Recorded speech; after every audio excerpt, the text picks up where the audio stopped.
Hey guys, this is Camfrey 15 along with the Red Wolf. I'm on fire.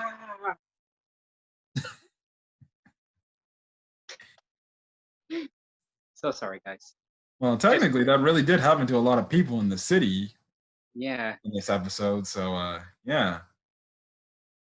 As Um, as they say in opening two, burn it down, just burn it down. Go on. that opening is so great. But again, I think I've started to grow on the new opening now. It's starting to become a thing now. Mm-hmm. I'm liking it.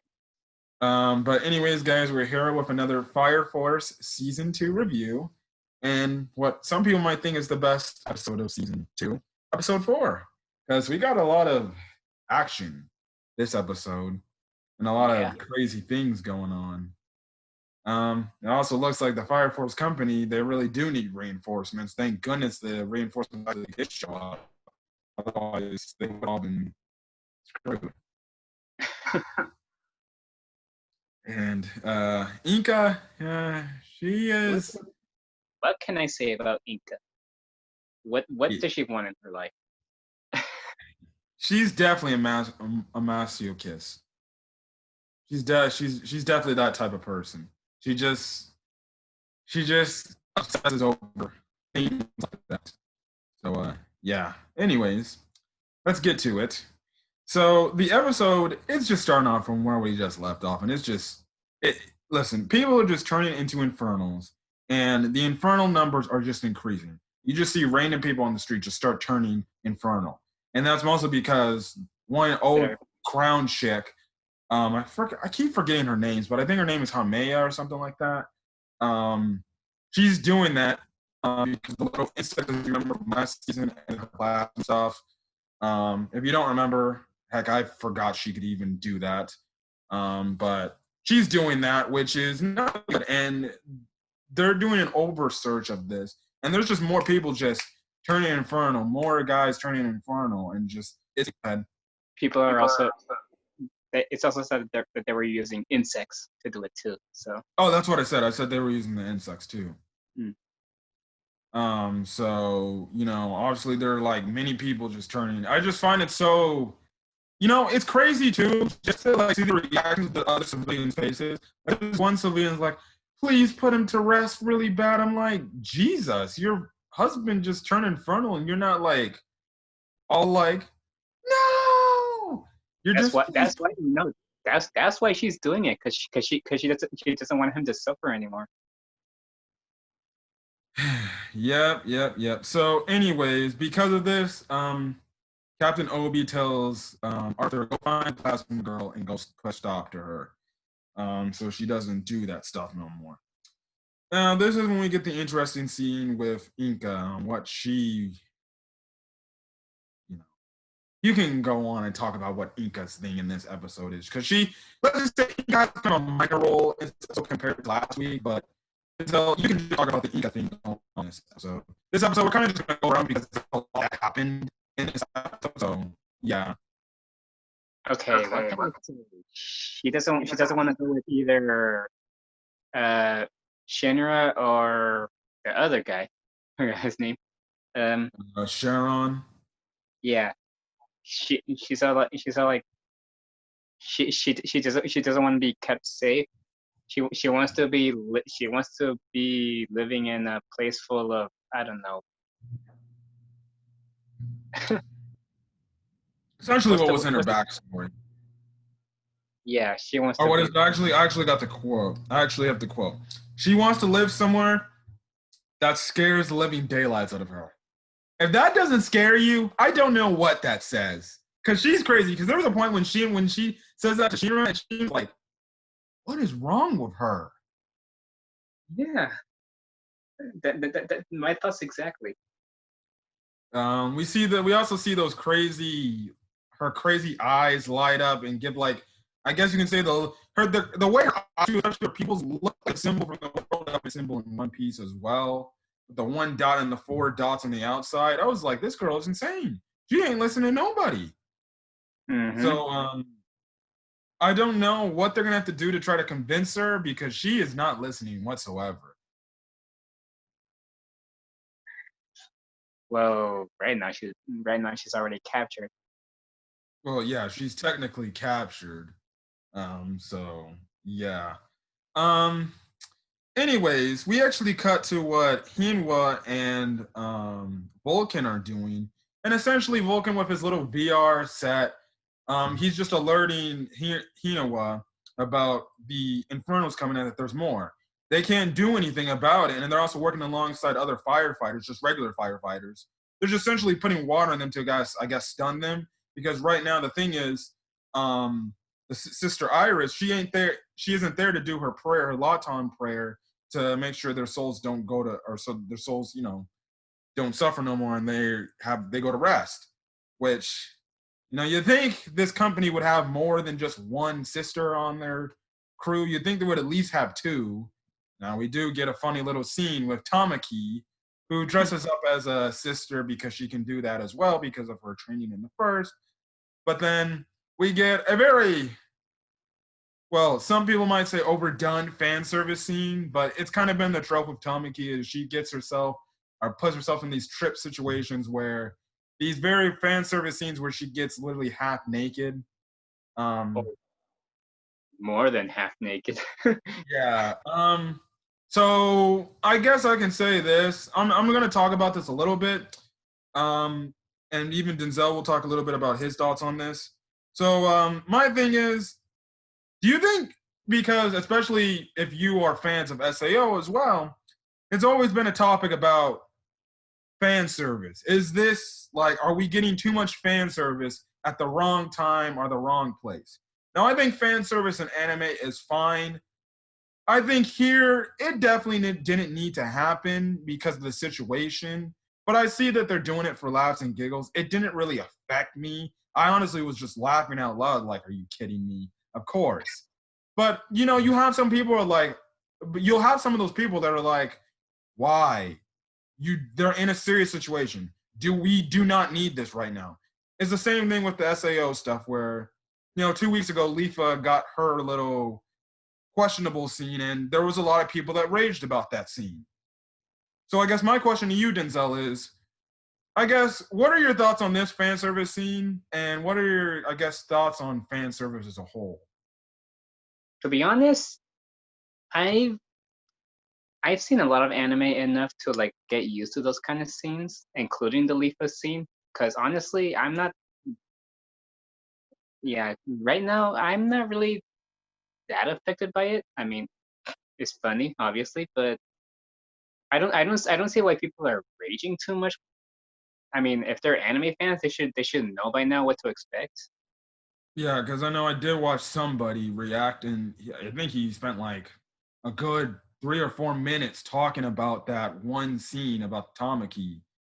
And I was like, okay, okay, I understand. So it's like, like I said, if they want to do fan service, do it, but make sure, I guess what I'm trying to say is be smart with your fan service. If you're doing it in like the midst of battle with this fan service stuff, then okay, maybe you can have some questions, but if you're just doing it in like an offsetting, slice of life scene, it's cool.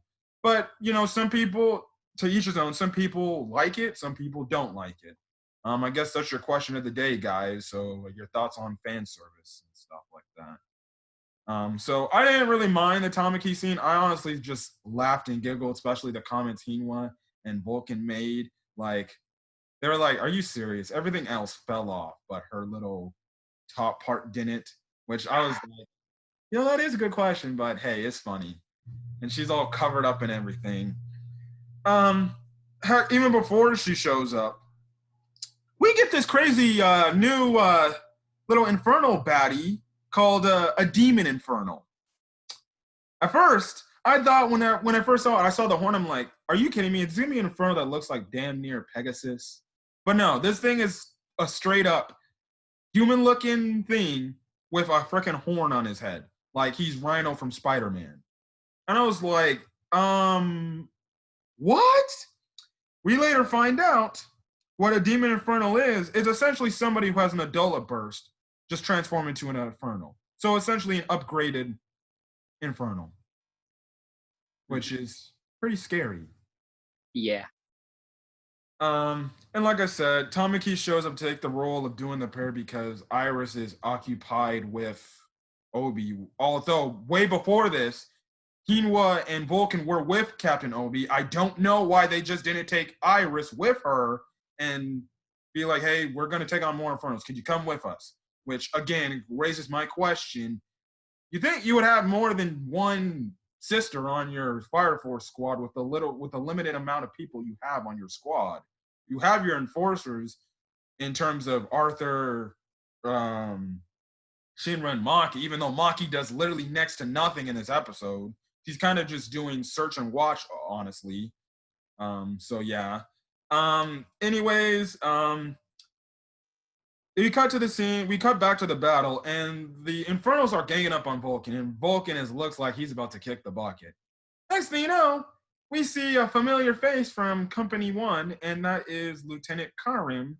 And if you forgot who he was, he's the guy with the trombone or the trumpet who can turn things into ice and stuff like that. So yeah, he also takes place in doing the prayer as well when they cut back to them. This is when we cut to Shinra and he's having some trouble. So if Denzel would like to have some things, because we get some characters that show up here. Okay.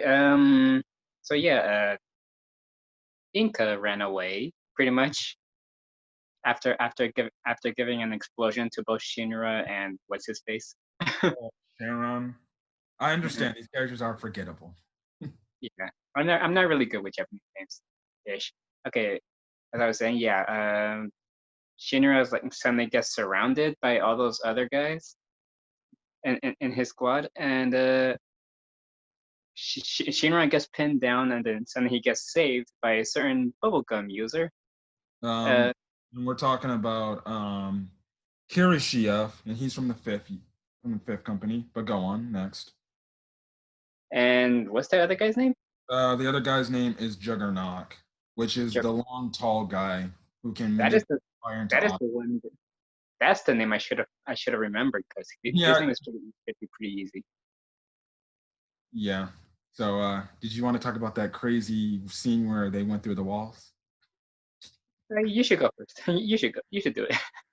Can I just say the animation was on point when they did that? Because so first Shinra flies off, and then Sharon's like, "Where do you think you're going? You know you can't run from a fight." And he jumps up, which don't even question me. So someone that big can jump that high / catch up to Shinra that fast. They go through this building, and it's kind of like a slow motion thing, but you see them just going through the walls and everything. It was pretty cool looking. You have to admit that. Yeah, my dude, that guy, he was tanking Shinra's attacks and Inca's explosions like crazy. So you can expect like him to get to that soon because that dude is actually a living tank. If anything, his HP probably dropped like 1 hit point because that's what he was taking all these shots from. Maybe even less. Anyways, we actually cut back to what Captain Obi is doing. And he starts to see, because he's looking at Iris, and Iris looks a little bit exhausted and tired. And I guess you could say overwhelmed, because who wouldn't be? She's got no powers, and she's essentially in this war zone. She's probably a little scared, but she looks like she's freaking exhausted and stuff like that, because she's just running back and forth, back and forth, back and forth. You know, who wouldn't be tired doing all this stuff? And he asked her, like, look, Sister Iris, are you okay? You know, if you need to take a rest break, take a rest break. She's like, no, I'm okay. Next thing you know, we see more sisters show up. And these are these much older ladies, but they're still sisters who can do the prayers. And then we see a platoon unit from the 2nd and the 5th. And essentially we find out that Captain Obi actually called early in for reinforcements in case situations get hectic like this, which is good. Stuff like this, because this episode, it was like there were people confused, like, I thought the 8th was all on our own. I thought we were all on our own. And it was funny too, because the one guy, the one dude who works alongside Joker, who I guess is with Company A, I forgot his name too. He's like, well, this is certainly getting dangerous. I probably should have stayed home. And I'm like, okay, you would have had to be going regardless. So I did find that freaking hilarious how he's like, why am I here when I'm not doing nothing? So yeah, Maki also does make a little appearance, like a little camp. She's not doing nothing. My girl Maki is not doing nothing. I know she's supposed to be like overwatching and stuff like that, but she could actually help the other people, you know. It's not like she's not doing anything, you know, other than surveilling the scene. Plus, you got your people now, so I think Maki is good to go in terms of fighting. But what happens is, you know, she helps Arthur find the girl, and then what I found freaking hilarious is the girl is like just nonchalantly just talking to herself, and she's like, "Oh, we're getting the fifth peddler soon." And then next thing you know, you see in the background freaking Arthur just riding on Maki's little sputter arms like a boss. Huh? Yeah, and it was all pointing at him, beep beep beep beep as he's going. He goes in for an attack, and the girl's like, "Oh my god, you scared me!" I was like, if it wasn't for that barrier, you would have been dead. Mm-hmm. So it seems like we're gonna see Plasma Girl. I swear I will get her name. I think her name is Hamea. We're gonna get Arthur versus her probably next week, as alongside of Shinra and Charon. And I guess we can talk about the last few minutes of that fight, which Denzel can explain. So yeah, things aren't looking too good for Shinra. Like he's still like beating him like crazy, yet doing nothing. And he gets thrown to a wall, and Shinra remembers his training. What he does with his fingers in order to cause an explosion. Yeah, Because he realizes he's doing explosions with his walking. he's just doing explosions just by walking. And so I guess that's where the episode cuts off a bit. Or Yeah, that's when the episode cuts off with him being like, "Now I know what to do." Or the new, I guess the new technique he's gonna do is the um, Corona. So Corona. not Corona, Corona. Corona. No, it's Corona. Oh, Corona. Yeah, that's what it was. Corona. Okay. Yeah, and that's where the episode ends off. So next week he's gonna be doing this Corona attack. So yeah. Other than that, this episode was really good. Obviously it had a lot of action and stuff like that. So now the Company 8 has the reinforcements. I guess you got to take down essentially these evangelist generals, which are probably going to get away because, like any other anime, if you're going against a general, they're going to escape somehow. Mm-hmm. So yeah, this battle's already getting hectic, and I think the battle even more is going to get hectic even more. I don't know what they're going to do about Inca either, because Inca seems to be a little bit rebellious right now. So it seems like they really are going to have to handcuff her, like legit, and you know, bring her in for questioning because she is refusing. But at the same time, she's refusing with her powers, which you cannot see on what she does with the drawing things. And what I did like is it was pretty cool how when she was talking to Shinra about going away, there was like just this ball of lines around Shinra, and she just kind of just manipulates it and then, you know, gets away that way. So, like I said last week, maybe the words Shinra said last week by saying, "You need to come with us, we're bringing you in," they were probably not the smartest words to say. Yeah. But then again, he then said he's gonna take her to safety, but she still refused. So Oh yeah, he said, "I'm your hero." I'm like, yeah, if I was her, I'd be like, that's extremely fucking cheesy. I'm sorry, but it's like she. I don't blame her. I don't blame her. And I think even Sheena brings up a point, like, but you know, you still help people. But then that's when she goes on her little speech where she said, "I like to be put in situations where I'm totally scared." I'm like, wait, well, I'm like, well, why? I'm like, okay, this girl's crazy.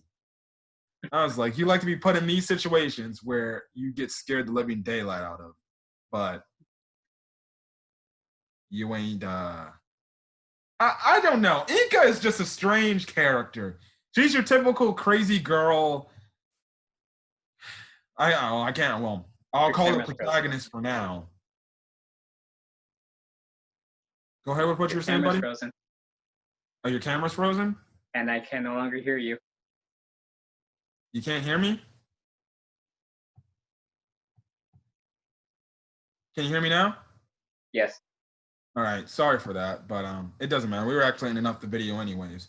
But that's all we gotta say here for this video. It was a good episode. I liked it. A lot of action. I envision that's gonna be the next week's episode as well. I don't know how Streamer's gonna take down freaking Charon, because he's having a tougher time dealing with Charon than he dealt with Show in the end of season 1. So that's my thing. And it seems like we're also going to get Arthur versus Crown Girl, who for some reason can see a crown shoved down her face. But that's the same thing with Sharon. He's got a whole bandana across his eyes. How can he see? So, yeah. Final thoughts on this episode? It's pretty, no pun intended, fire. You think we'll be seeing any other reinforcements show up or no? That is if that whole situation lasts another episode. Okay. Whew. So, all right, guys. We're going to go over. And yeah. So if you like this video, leave a like. Put in the comment section your thoughts on, like I said earlier, the fan service scene, and then your just thoughts on your this episode in general. And also hit the subscribe button if you want to get more Fire Force content. So till then, guys, we'll catch you guys on the next video. So till then, hopefully you guys are enjoying the rest of your day. Peace.